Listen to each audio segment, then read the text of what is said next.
दोस्तों इंडिया और China world के दो मोस्ट पॉपुलेटेड कंट्रीज हैं, जिनके बीच हिमालयाज ने एक फॉर्मिडेबल बैरियर बनाकर सदियों तक इन देशों के बीच के कल्चरल रिलेशंस को रेस्ट्रिक्ट किया है। ऑल्दो ट्रेडर्स और इनवॉइस समय समय पे दोनों देशों के बीच ट्रैवल करते रहे हैं, लेकिन इन दो सभ्यताओं के बीच इतने समय में जिस हद तक इंटरेक्शन होना था हिमालयाज के कारण नहीं हो पाया। यदि हिमालयाज की बात की जाए तो इनका इम्पैक्ट चाइनीज कल्चर से ज्यादा इंडियन सब कॉन्टिनेंट के कल्चर्स पे रहा है।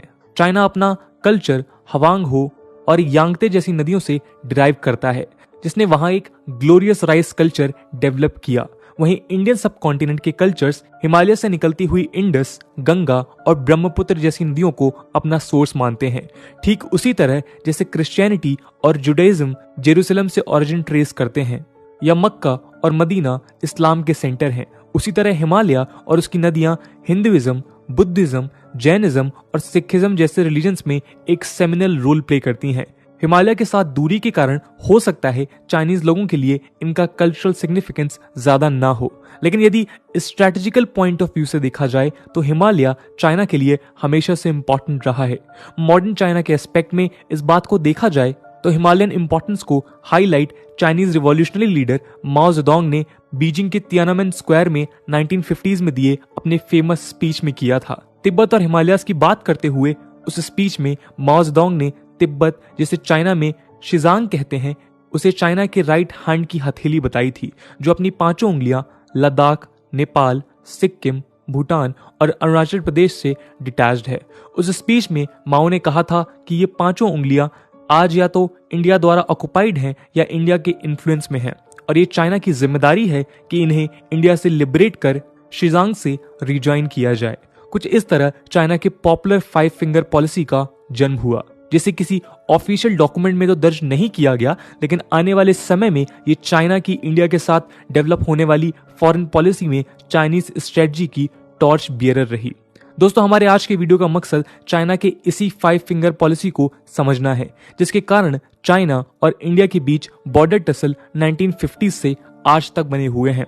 इसके अलावा आज डिस्कशन के माध्यम से हम देखेंगे कि किस तरह चाइना की 5 फिंगर पॉलिसी 21st सेंचुरी में शी जिनपिंग द्वारा रिवाइव की जा रही है। आइए शुरू करते हैं। दोस्तों यदि चाइना के इतिहास को देखा जाए तो मॉडर्न कम्युनिस्ट चाइना द्वारा भूटान, नेपाल और सिक्किम पे अपने क्लेम एस्टैब्लिश करने से पहले भी कई बार इन एरियाज पे चाइनीज लीडर्स ने अपनी अथॉरिटी की बात कही है। अर्ली 1900 के दौरान चाइना में रूल करने वाले राजाओं ने इन हिस्सों को तिब्बत का एक्सटेंशन बताते हुए चाइना की टेरिटरी प्रोक्लेम की थी। तिब्बत में रहने वाले चाइना के इंपीरियल रेजिडेंट ने भी इन टेरिटरीज के रूलर्स को लेटर लिखते हुए सेज भाइयों की तरह मिलकर ब्रिटिशर्स को अपोज करने के लिए इनवाइट किया था। 1945 से 1949 के बीच चले चाइनीज सिविल वॉर के दौरान माओ जेडोंग ने नेपाल और भूटान को चाइना की ट्रिब्यूटरी बताया था। पूरे 1940s के दौरान माओ ने पब्लिक स्टेटमेंट्स के थ्रू इन 5 फिंगर्स को चाइना में इंक्लूड करने की बातें कही थी। ये स्टेटमेंट 1954 तक तिब्बत में स्थित चाइनीज ऑफिसर्स द्वारा भी रिलीज किए जाने लगे कि वो लद्दाख, नेपाल, सिक्किम, भूटान और अरुणाचल प्रदेश को रॉन्गफुल ऑक्युपेशन या ये कहें इंडियन ऑक्युपेशन से आजाद करवाएंगे। सिमिलरली 1958 से 1961 के बीच चाइना और तिब्बत के रेडियो सिस्टम्स के द्वारा 5 फिंगर्स के ऊपर चाइना के क्लेम लगातार प्रोपेगेट किए गए। जुलाई 1959 में चाइनीज लेफ्टिनेंट जनरल जांग गुहुआ ने स्टेटमेंट इशू करते हुए कहा कि भूटानीज, सिक्किमीज और लद्दाखीज को मिलकर एक यूनाइटेड तिब्बत बनाने की जरूरत है, जो ग्रेट मदरलैंड ऑफ चाइना के अधीन रहेगी। दोस्तों इस असर्शन के पीछे चाइना के एक्सपेंशन मोटिव्स क्लियर हो चुके थे। चाइना ने कल्चरल और हिस्टोरिकल टाइज का बहाना देकर न केवल इन टेरिटरीज को चाइना में इंटीग्रेट करना चाहा, बल्कि लॉन्ग टाइम अप्रोच में इन्हें इंडिया के अगेंस्ट यूज किए जाने वाले स्ट्रेटेजिक लोकेशंस की तरह डेवलप करना चाहा। इंडिपेंडेंस के बाद से ही इंडिया और पाकिस्तान की एनिमिटी वर्ल्ड वाइड रिकॉग्नाइज थी और 1971 तक इंडिया 2 साइड से पाकिस्तान से बॉर्डर शेयर करता था। वेस्टर्न साइड मेनलैंड पाकिस्तान और ईस्टर्न साइड पे ईस्ट पाकिस्तान, जिसे हम आज बांग्लादेश के नाम से जानते हैं। चाइना ने इंडिया को हमेशा से अपने एक कॉम्पिटिटर की तरह देखा, जिससे उसके एग्जिस्टेंस को खतरा है। और अपने इसी सेल्फ डेवलप्ड फियर के कारण चाइना आज भी इंडिया के अगेंस्ट एग्रेसिव बिहेवियर बनाए रखता है। 5 फिंगर्स पॉलिसी के तहत आज भी चाइना इंडिया को स्ट्रेटेजिकली वल्नरेबल बनाना चाहता है, और इसके लिए जरूरी है कि इंडिया के गार्जियन के तौर पे खड़े हिमालय के बीच ऐसे रूट्स डेवलप किए जाएं जिससे फ्यूचर में इंडिया पे अटैक करना इजी हो सके। यदि 5 फिंगर्स के लिए चाइना द्वारा चूज टेरिटरीज की बात की जाए तो लद्दाख के ऊपर कंट्रोल एस्टैब्लिश कर चाइना पाकिस्तान से फुल एक्सेस डेवलप करना चाहता था, जिससे वो चाइना को वेस्ट एशिया और अरेबियन सी से कनेक्ट कर सके। चाइना की इसी स्ट्रेटजी को आज हम चाइना पाकिस्तान इकोनॉमिक कॉरिडोर या सीपीईसी के तौर पे देख सकते हैं। दोस्तों, नेपाल पे कंट्रोल के साथ चाइना बिहार और उत्तर प्रदेश के थ्रू इंडिया के हार्टलैंड में एक्सेस डेवलप करना चाहता है। यदि चाइना किसी मेथड से नेपाल में अपनी आर्मी डिप्लॉय करने में सक्षम होता है तो यूपी बिहार समेत पूरा नॉर्थ इंडिया चाइना के मिलिट्री रीच में आ जाएगा। सिक्किम इंडिया के चिकन नेक कॉरिडोर कहे जाने वाले एक पैसेज जो मेनलैंड इंडिया से नॉर्थ ईस्ट इंडिया को जोड़ता है, उसके लिए क्रूशल है। 60 किलोमीटर लंबे और केवल 21 किलोमीटर चौड़े इस पैसेज ने इंडिया को अपने नॉर्थ ईस्टर्न स्टेट से कनेक्ट करके रखा है। चाइना सिक्किम पे अपनी पकड़ मजबूत कर इंडिया के इसी पैसेज को ब्लॉक करना चाहता है, जिसके बाद north eastern states mainland India से जियोग्राफिकली डिस्कनेक्ट हो जाएंगे। वहीं दोस्तों, भूटान के एरिया पे अपना एक्सेस डेवलप कर चाइना बांग्लादेश से क्लोजनेस बढ़ाना चाहता है, जो उसे इंडियन ओशन में बे ऑफ बंगाल के थ्रू आउटलेट प्रोवाइड करेंगे। अरुणाचल प्रदेश को अपने कंट्रोल में लेने के पीछे चाइना का पूरा नॉर्थ ईस्ट पे अपना डोमिनेंस बनाने का प्लान है। अरुणाचल प्रदेश के पासेस चाइना को नॉर्थ ईस्टर्न स्टेट्स में मिलिट्री डिप्लॉय करने के लिए पैसेजेस प्रोवाइड करेंगे, जो इंडिया के अगेंस्ट चाइना के लिए एक क्रिटिकल स्ट्रेटेजिक सुप्रीमेसी होगी। दोस्तों, चाइना के लिए ये 5 फिंगर्स एक दूसरे के साथ एक कोऑपरेटिव रोल प्ले कर सकते हैं, जिसे यदि चाइना सक्सेसफुली एग्जीक्यूट कर लेता है तो इंडिया की बॉर्डर रिलेटेड वल्नरेबिलिटीज एक्सपोनेंशियली बढ़ जाती। दोस्तों, आज हमारी दुनिया कोविड-19 पैंडेमिक के इम्पैक्ट से उभरने के प्रयास कर रही है, जिसकी शुरुआत चाइना से हुई थी।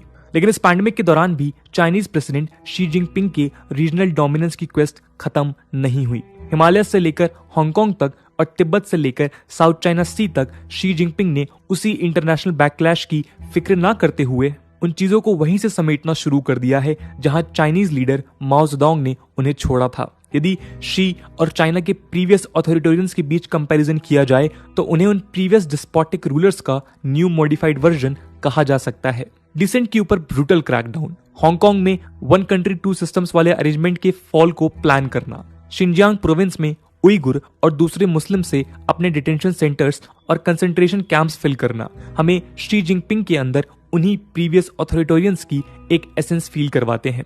मिस्टर शी ने समय के साथ माओ स्टाइल पर्सनैलिटी कल्ट डेवलप कर लिया है। एग्जाम्पल के तौर पे चाइनीज कम्युनिस्ट पार्टी ने 2017 में अपने कॉन्स्टिट्यूशन में एक नई पॉलिटिकल डॉक्ट्रिन ऐड की है, Xi Jinping thought on socialism with Chinese characteristics for a new era. या यूं कह ले कि लेनिन, स्टालिन और माओ द्वारा फॉलो किए गए प्रिंसिपल्स का एक होमोजेनस मिक्सचर, जिसमें 21st सेंचुरी चाइना ने नीड्स के एसेंस को ऐड कर दिया हो। चाइनीज कम्युनिस्ट पार्टी के कॉन्स्टिट्यूशन में मिस्टर शी द्वारा दिए गए इस डॉक्ट्रिन का इंक्लूजन उन्हें चाइनीज हिस्ट्री में तीसरा ऐसा इंसान बनाती है जिनके नाम को इस कॉन्स्टिट्यूशन में मेंशन किया गया हो। शी जिनपिंग के अलावा इस कॉन्स्टिट्यूशन में माओ जेडोंग और डेंग जाओपिंग का नाम शामिल है। इसके अलावा रिसेंटली चाइनीज कम्युनिस्ट पार्टी ने मिस्टर शी जिनपिंग को रेनमिन लिंगिक्सू के टाइटल से नवाजा है। इसका अर्थ है पीपल्स लीडर। दोस्तों, आज से पहले इस टर्म को माओ के साथ एसोसिएट किया जाता था। एट प्रेजेंट शी जिनपिंग माओ के उन्हीं एक्सपेंशनिस्ट विजन को पूरा करने में लगे हैं। माओ के रूल के दौरान ही चाइना ने शी जिनपिंग और तिब्बत रीजन को एनेक्स किया था, जिसके बाद चाइना की टेरिटरी डबल से भी ज्यादा बढ़ गई और दुनिया में उसे 4th लार्जेस्ट कंट्री बना दिया था। माओ द्वारा ये मूव वर्ल्ड वॉर 2 के बाद सबसे बड़े जियोपॉलिटिकल डेवलपमेंट्स में से एक था। इस लार्ज लैंडमास के साथ चाइना को तिब्बत के रिसोर्स रिच रीजन्स और इंडिया, नेपाल, भूटान और म्यांमार के साथ डायरेक्ट बॉर्डर्स मिले। इस एनेक्सेशन ने माओ की 5 फिंगर्स पॉलिसी को बढ़ावा दिया, जिसे वो कई सालों से प्रोपेगेट करते चले आ रहे थे। लास्ट ईयर चाइना के पीपल्स लिबरेशन आर्मी ने लद्दाख के अंदर एक series of well coordinated insertions की है। इसके बाद चाइनीज साइड से लद्दाख में LAC, सिक्किम और अरुणाचल प्रदेश में हैवी ट्रूप्स डिप्लॉयमेंट किए गए। इस क्लैश में 20 इंडियन सोल्जर्स और एक unknown number of Chinese soldiers की डेथ हुई।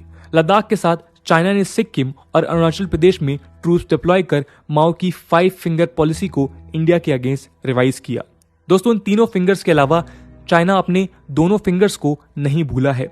2019 में चाइना ने तिब्बत, सिक्किम और भूटान के इंटरसेक्शन पे स्थित डोकलम प्लेटू को ऑक्युपाई कर लिया था, जिसके बाद चाइनीज आर्मी का इंडियन आर्मी के साथ 73 डेज लंबा मिलिट्री स्टैंड ऑफ चला था। इसके बाद भी चाइना भूटान जैसे छोटे देश के 11% टेरिटरी पे अपना क्लेम शो कर रहा है।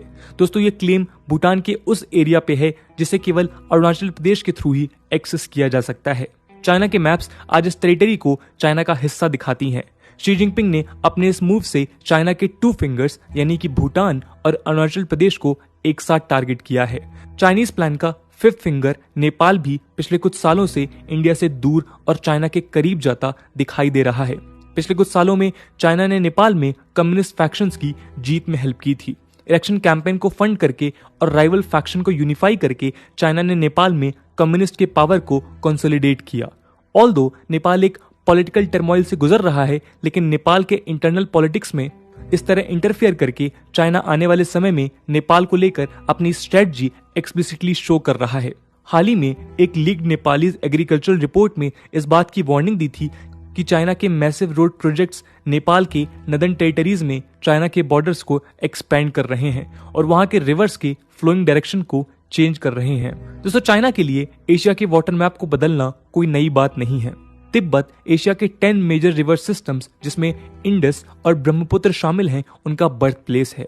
रिवर फ्लो को मैनिपुलेट करते हुए चाइना ने खुद को एक हाइड्रो हेजेमन बना लिया है और वो अपने मेगा डैम्स के थ्रू डाउनस्ट्रीम कंट्रीज को फ्लड और ड्रॉट जैसे चैलेंजेस पोज करता है। चाइनीज 5 फिंगर पॉलिसी में हथेली का काम करने वाला तिब्बत चाइना के इन सारे क्लेम्स के लिए सेंट्रल है।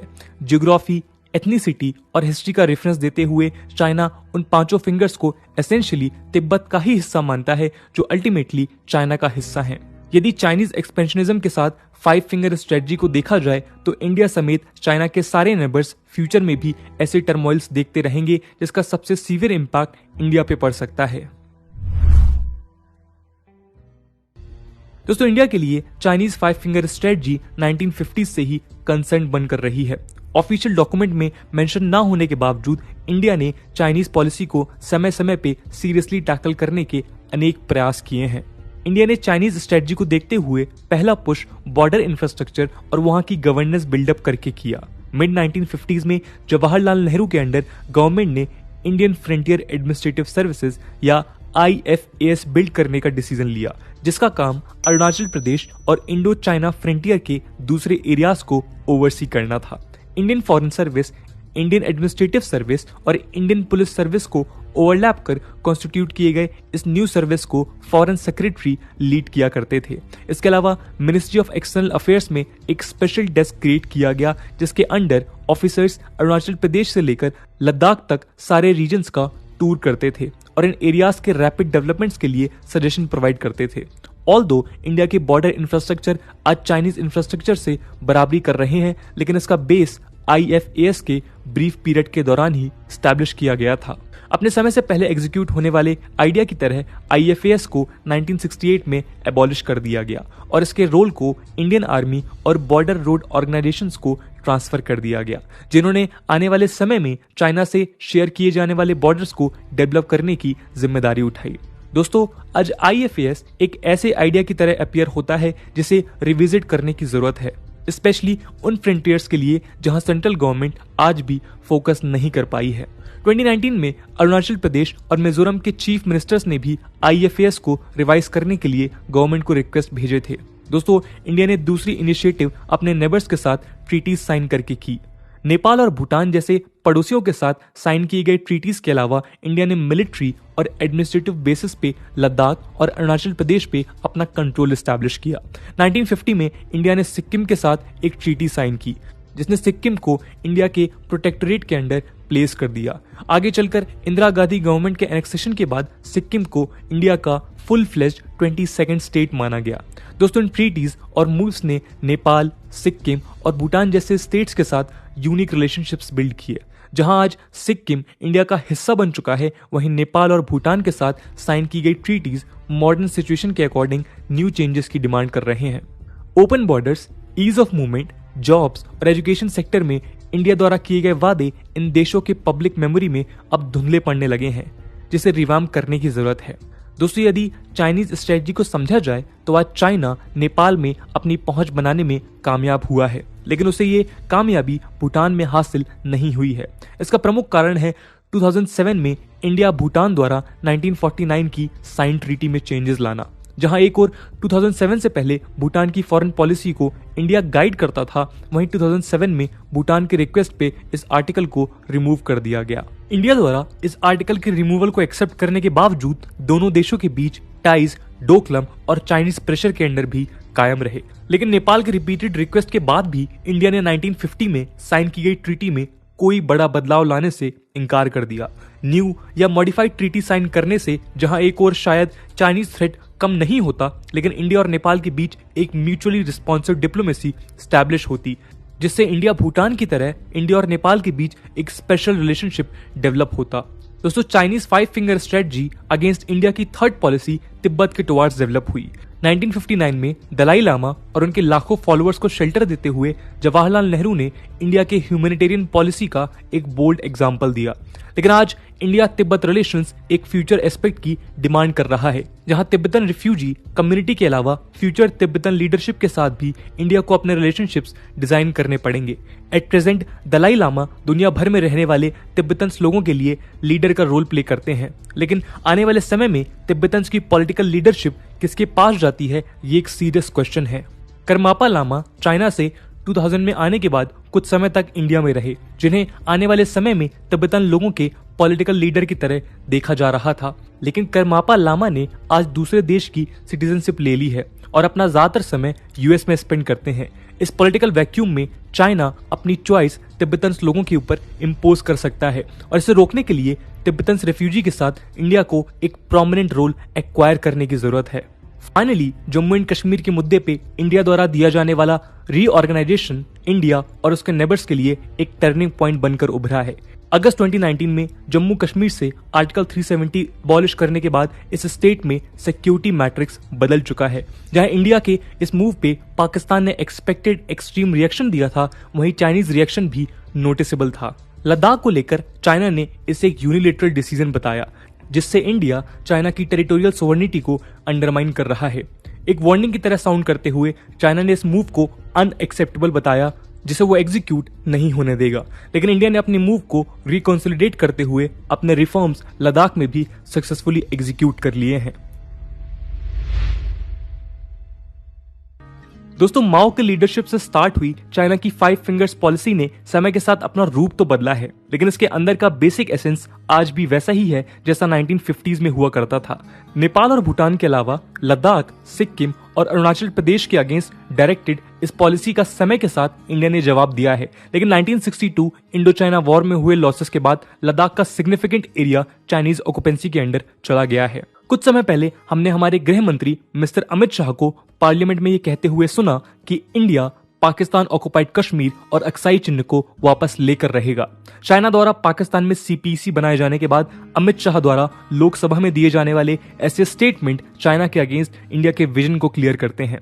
इसके अलावा जम्मू कश्मीर के नए मैप्स और नेपाल के साथ चेंज होते इंडिया के रिलेशंस भी चाइनीज स्ट्रेटजी के लिए सेटबैक्स हैं, लेकिन इन्हीं स्टेप्स के साथ इंडिया को ग्राउंड लेवल पे इंफ्रास्ट्रक्चर और डेवलपमेंट के बेसिस पे भी चाइना को काउंटर करने की जरूरत है। बॉर्डर्स के साथ बेटर कनेक्टिविटी, इंडियन ट्रूप्स को अवेल किए जाने वाले बेटर वेपन्स और इंक्रीज सर्विलेंस आने वाले समय में इंडिया के लिए हेल्पफुल साबित हो सकते हैं। तो दोस्तों, ये थी एनालिसिस चाइना के 5 फिंगर्स स्ट्रेटजी की। इन 5 फिंगर्स में से आपको वो कौन सी फिंगर लगती है जो सबसे ज्यादा वल्नरेबल है चाइनीज एनेक्सेशन के लिए? कमेंट सेक्शन में जरूर बताइएगा। आज की वीडियो के लिए इतना ही। आई होप आपको वीडियो पसंद आई होगी, और अगर पसंद आई है तो अपने दोस्तों के साथ शेयर करना मत भूलिएगा। हम मिलते हैं अगले वीडियो में, तब तक के लिए जय हिंद, जय भारत।